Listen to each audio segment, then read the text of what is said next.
동요 중에 1925년에 최명애라는 12살짜리 소녀가 쓴 동시에 곡을 붙인 오빠 생각이라는 동요가 있습니다.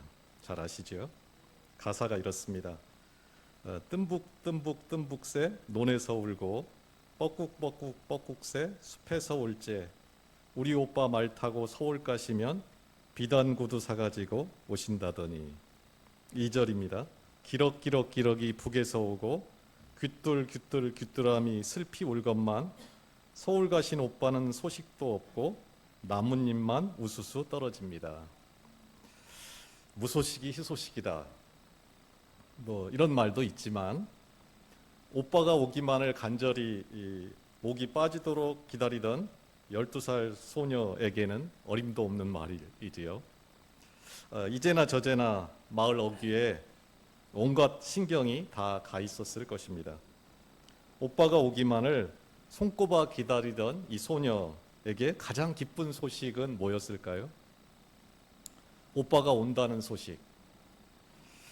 기다리던 오빠가 비단 구두를 사가지고 온다는 소식이 이 소녀에게는 복음, 가장 기쁜 소리였을 것입니다. 그렇다면은 단지 이 소녀 하나가 아니라 세상 모두에게 기쁜 소식이라는 게 있을 수도 있을까요? 있습니다. 바로 그것을 담고 있는 것을 우리는 성경이라고 합니다. 소식 중에서도 가장 기쁜 소식, 모든 인간이 만날 수 있는 단 한 사람의 예외도 없이 모든 사람이 만날 수 있는 가장 크고 기쁜 소식, 기쁜 소리를 담고 있는 것이 성경입니다. 그것은 다른 어떤 기쁨과도 차원이 다른, 즉 거룩하다, 그게 다르다는 말이죠. 그 거룩한 소식을 담고 있는 것이 성경입니다. 오늘은 그렇다면 성경이 말하는 기쁜 소리는 뭔가, 무엇이 거룩한 소리라는 건가 라는 것을 생각해 보려고 합니다. 우리가 늘 듣고 있는 복음이 대체 뭔가, 또 거룩하다는 게 그게 무슨 말인가, 내가 믿는다고 하는데 도대체 뭘 믿는다는 것인가 하는 것을 좀 함께 생각해 보려고 합니다. 또 아주 짧은 몇 구절을 읽었는데 우리가 성경을 어떻게 읽어야 하는지를 좀 한번 깊이 생각해 보려고 합니다. 오늘 본문은 이렇게 시작했습니다. 6절입니다. 아브라함이 하나님을 믿음에 그것을 그에게 의로 여기셨다, 의로 정하셨다 함과 같으니라. 내용이 너무 압축돼 가지고 이해하기 어렵지요. 이 말을 이해하려면은 창세기 15장으로, 우리가 지금 신약을 보고 있는데 신약 성경을 어떻게 읽어야 되는지를 한번 잘 보세요. 그리고 구약은 또 어떻게 읽어야 되는지를 잘 보세요. 이제 우리는 지금 신약을 보고 있는데 어디로 가냐면 창세기 15장으로 갑니다. 아브라함은 그곳에서 그때 하나님의 약속을 따라서 우리가 잘 알다시피 그 풍족하고 살기 좋았던 땅, 세상에서 제일 살기 좋았던 땅이 당시 어디냐면 갈대아 우르라는 땅입니다. 그 갈대아 우르를 아브라함은 하나님의 약속을 믿고 떠나지요. 자기를 지켜줄 보호막, 가장 안전한 보호막, 고향, 친척, 아비집을 떠나서 그는 그 위험천만한 길을 떠납니다. 잠시 인근 지역이었던 하란이라는 곳에 그는 머물다가 아버지 데라가 그곳에서 죽자마자 마침내 그는 나이 75세에 하나님의 음성을 따라서 다시 아무도 자기를 반겨주지 않는 그 황무지 같은 땅 가나안으로 들어갑니다. 세상에서 가장 풍요로웠던 땅에서 세상에서 가장 황무지 같은, 가장 아무것도 없는 땅으로 이동해 갑니다. 그런데 두려움과 죽음의 공포가 가득한 세월이 10년이나 지났는데 하나님의 약속은 이루어질 기미조차 보이지 않습니다. 그럴 낌새는커녕 자기 아내는 할머니가 돼가는데 대를 이을 자식도 생기지를 않습니다. 그는 묻지요. 하나님, 대체 언제입니까? 자식은요? 15장, 창세기 15장 4절에서 6절입니다. 아브라함이 이르되 주 여호와여 내게 무엇을 내게 주시려 하시나이까? 나는 자식이 없사오니 나의 상속자는 이 다메섹 사람 엘리에셀이니이다. 아브라함이 또 이르되 주께서 내게 씨를 주지 아니하셨으니 내 집에서 길린 자가 내 상속자가 될 것이니이다. 그 아브라함의 질문에 대해서 하나님이 응답합니다. 여호와의 말씀이 그에게 임하여 이르시되 그 사람이 내 상속자가 아니라 내 몸에서 날 자가 내 상속자가 되리라 하시고 그를 이끌고 시청각 교육을 시킵니다. 그를 이끌고 밖으로 나가 이르시되 하늘을 우러러 뭇 별을 셀 수 있나 보라. 또 그에게 이르시되 내 자손이 이와 같으리라. 아브라함이 여호와를 믿으니 여호와께서 이를 그의 의로 여기시고. 아브라함이 그럼 뭐를 믿었는가? 두 가지를 믿었지요. 하나는 너에게 아들이 날 거다. 둘째는 네 자손이 하늘에 셀 수 없는 별처럼 많아질 거다. 라는 하나님의 약속을 믿었다는 거예요. 그랬더니 하나님이 그 믿음을 그의 의로 여기시고 구원하셨다는 겁니다. 아직도 아리송하지요? 이제 그 다음 구절을 보겠습니다. 갈라디아서 3장 7절입니다. 그런즉 믿음으로 말미암은 자들은 아브라함의 자손인 줄 알지어다. 사도 바울은 아브라함의 자손을 전혀 다르게 해석해 버립니다. 그는 육신적인 혈통 아브라함의 자식에게서 난 자손 말고 믿음으로 말미암은 자, 아브라함과 같은 믿음을 가진 사람들을 아브라함의 자손이다, 이렇게 바꿔버립니다. 다시 창세기로 가지요. 그 약속, 그 믿음을 가지고 의로 여기신 바 된 지 15년이 다시 지납니다. 15년이 지나서 아브라함의 나이가 몇 세? 99세.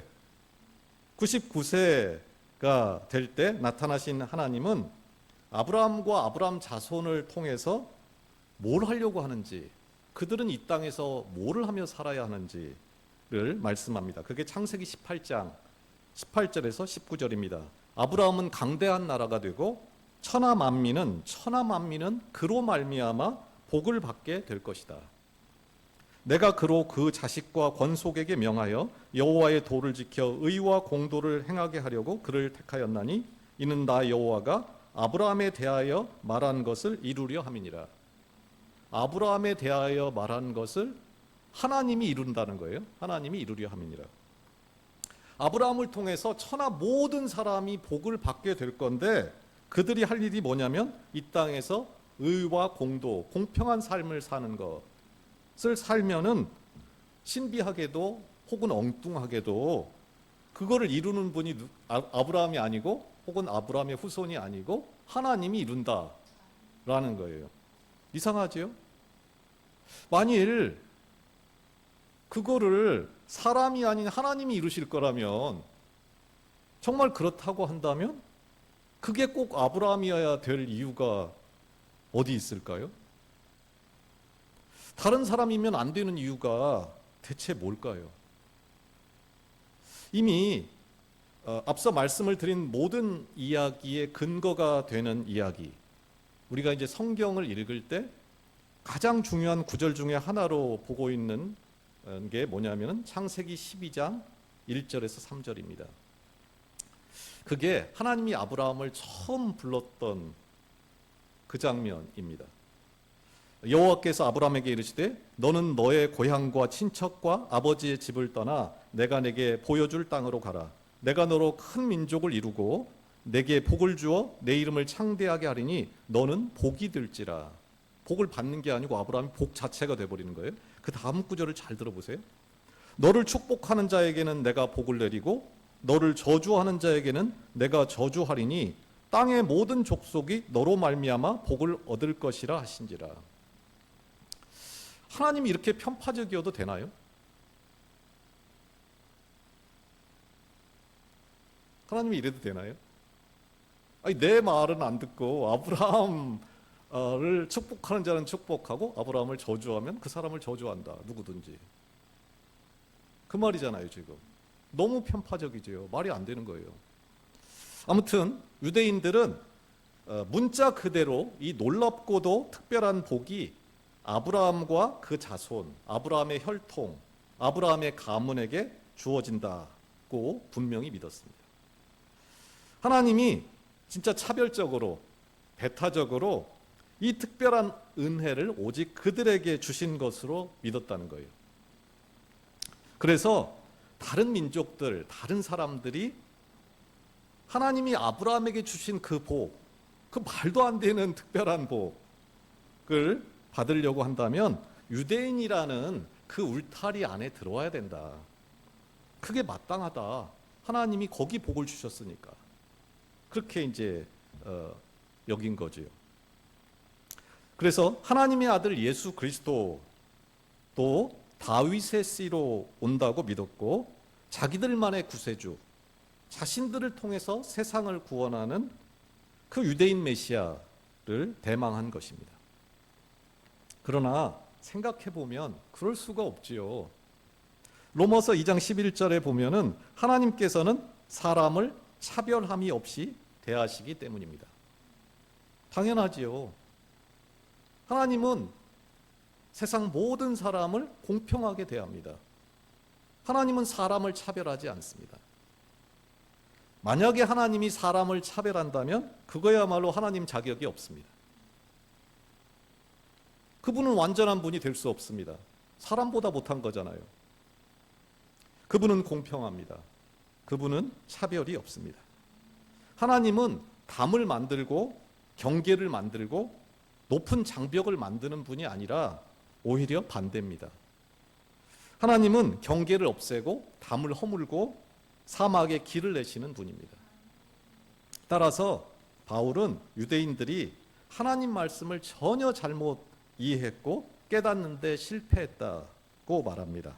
바울은 율법을 지키고 유대인의 울타리 안에 들어오고 무슨 조항이나 무슨 형식을 지키는 것과는 무관하게 모든 사람에게 공평하게 차별 없이 구원의 문, 복음의 문이 열린다고 말합니다.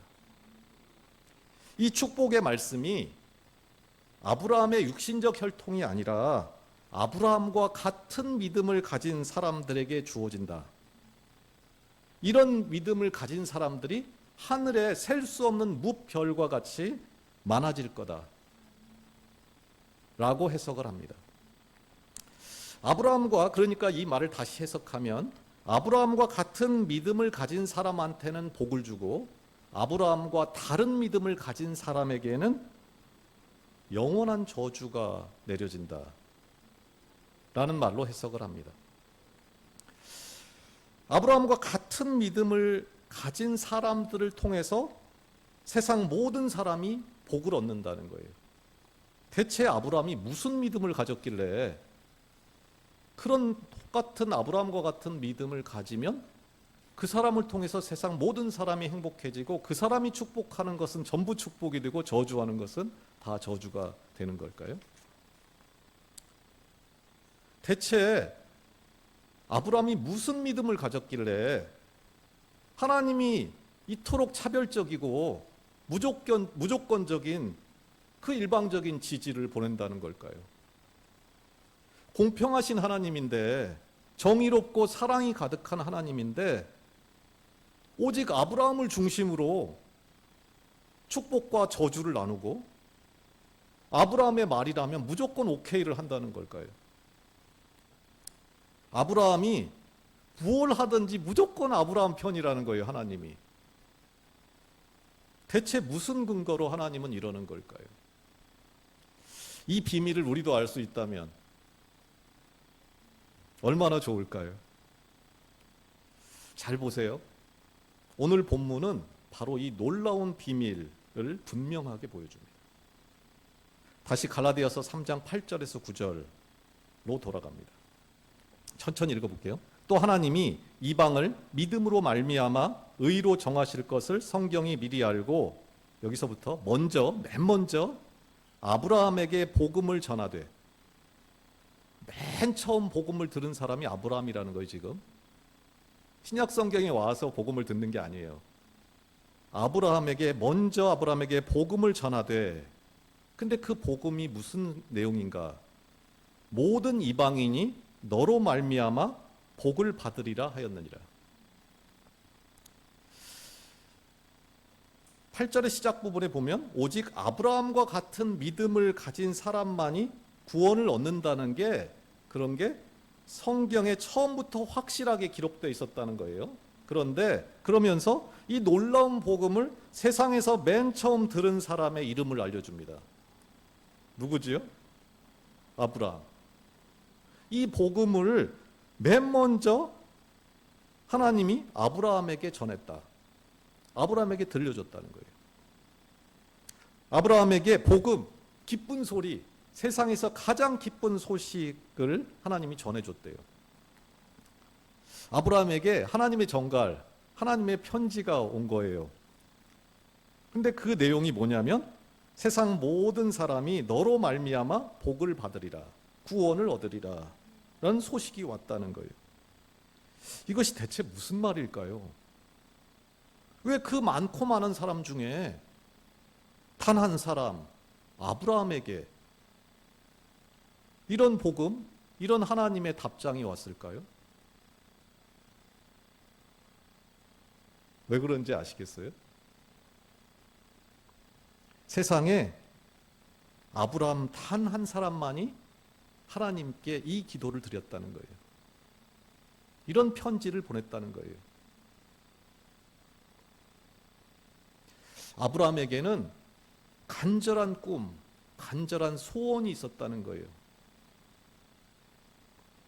대부분의 사람들이 자기를 중심으로 생각하고 다른 사람은 어찌 되든지 자신 혹은 자신과 관계된 가족이나 공동체, 자기 주변 사람들, 조금 범위를 넓혀보면 자기 나라나 민족, 그 어떤 일정한 범위 안에, 울타리 안에 있는 사람들을 위한 꿈을 꿀 때 아브라함은 달랐다는 거예요. 그는 울타리 밖까지, 경계선 밖에 있는 사람들까지 포함한 세상 모든 사람들, 모든 이방인까지를 포함해서 하나님이 만드신 세상 모든 사람이 다 행복하기를 소원하던 사람이었다는 거예요. 그런 기도를 하고 있었다는 거예요, 아브라함이. 만일 그게 아니다. 아브라함은 그런 꿈을 꾼 적도 없는데 하나님이 오셔서 이 소식을 전했다 한다면 아브라함에게 그게 복음, 기쁜 소식이 될 수 있었을까요? 오빠가 돌아오기만을 간절히 소망하며 기다리던 어린 소녀에게 기쁜 소식은 무엇일까요? 자기가 기다리지도 않던 옆집 오빠가 오는 게 그 소녀에게는 아무런 기쁨도 의미도 없었을 것입니다. 자기가 간절히 기다리던 것이 갈대아 우르를 떠날 만큼 자기가 가진 모든 것, 세상에서 가장 좋은 자리에서 가장 더러운 곳으로 가는, 그것을 얼마든지 갈 수 있다고 생각하는 그 소식이 왔기 때문에 그는 떠날 수 있었던 거예요.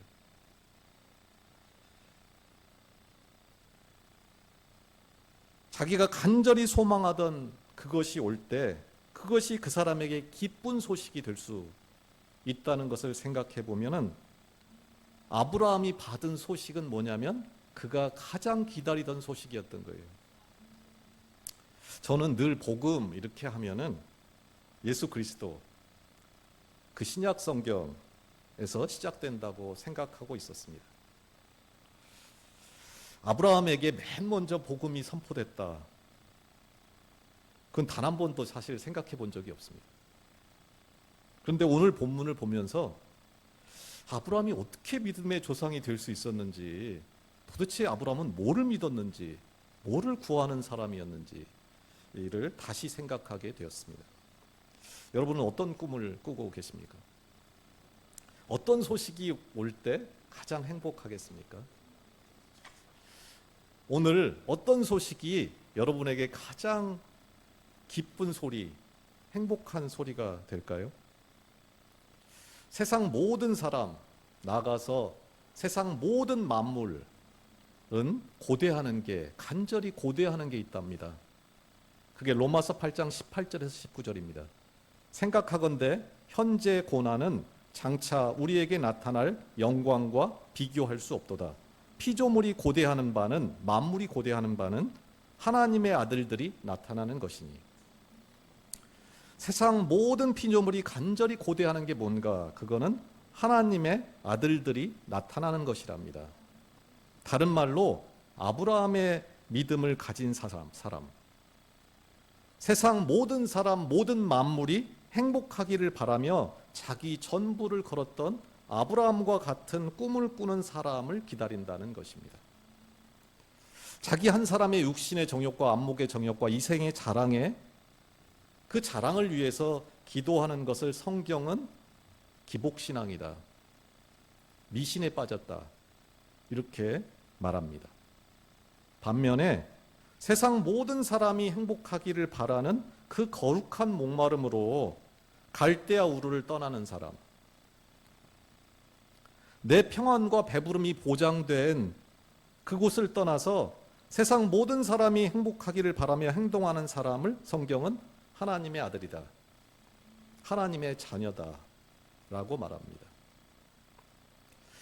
그에게 하나님은, 세상 모든 사람이 그에게 하나님, 바로 그런 사람에게 하나님은 세상 모든 사람이 행복한 나라, 곧 하나님의 나라를 만들 수 있도록 전권을 준다는 거지요. 그게 너를 축복하는 자에게는 내가 복을 내리고 너를 저주하는 자에게는 내가 저주하리니 땅의 모든 족속이 너로 말미암아 복을 얻을 것이라는 말의 의미입니다.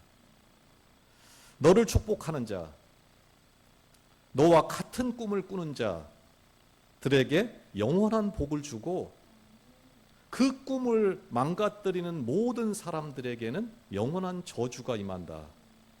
그게 공평하다는 거예요. 오늘 이 시간 무엇이 진짜 복음이고 무엇이 진짜 거룩함인지를 아는 우리가 되기를 소원합니다. 자기 인생에 봄이 오기를 기다리는 사람이 있고, 인생의 봄이 올 수밖에 없도록 행동하는 사람들이 있습니다. 하나님이 찾아오기만을 기다리는 사람이 있고, 하나님께서 찾아올 수밖에 없는 아브라함처럼 세상에 찾아갈 사람이 단 한 사람밖에 없도록, 그 하나님이 찾아올 수밖에 없도록 만드는 그런 마음을 가진 사람들이 있습니다. 예레미야 29장 13절입니다. 너희가 온 마음으로 나를 구하면 나를 찾을 것이요 나를 만나리라. 온 마음으로 하나님을 찾으면 만날 수도 있어, 그럴 가능성이 있어, 이런 말을 하는 게 아닙니다. 하나님을 만나기를 간절히 원하면 만날 수도 있다는 게 아니고 만난다는 거예요. 만나진다는 거예요. 만나질 수밖에 없다는 거예요. 세상 모든 사람이 복을 얻기를 원하는 간절한 꿈을 안고 기도하며 거기에 인생을 건 사람을 하나님은 찾아올 수밖에 없다는 것입니다. 하나님은 그런 기도에 응답할 수밖에 없다. 응답이 보장됐다는 거예요. 그거는 저 개인적으로 볼 때 제가 구하는 게 세상 모든 사람의 행복을 이루는 건지, 아니면 반대로 세상 모든 사람보다 나를 더 특별되어 해달라는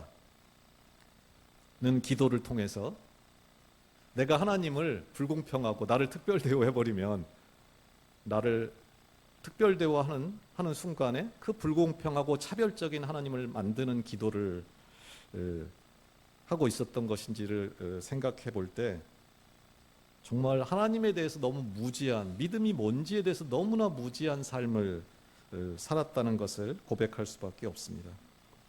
내 마음, 내 생각을 하나님께 때를 쓰며 강요하는 삶을 살았구나. 내 기도가 하나님을 공평한 하나님으로 만드는지 불공평한 하나님으로 만드는지, 다른 사람은 안 고쳐줘도 나는 고쳐주는 하나님, 그걸 우리가 구하고 있었구나. 생각하면 어떤 기도가 응답이 될까? 간단한 문제일 수도 있는데 하는 생각이 듭니다. 원하기는 이 한 주간 내가 무엇을 위한 기도를 하고 있는지, 내가 기다리는 소식이 어떤 소식인가를 생각해 볼 수 있기를 원합니다. 구원은 죽어서 천국을 가는 게 아닙니다.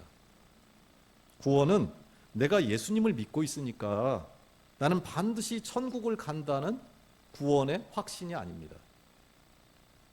구원은 세상 모든 사람이 행복하기를 바라는 그 하나님의 간절함을 알고 그 거룩한 길에 나도 동참하는 것을 구원이라고 합니다.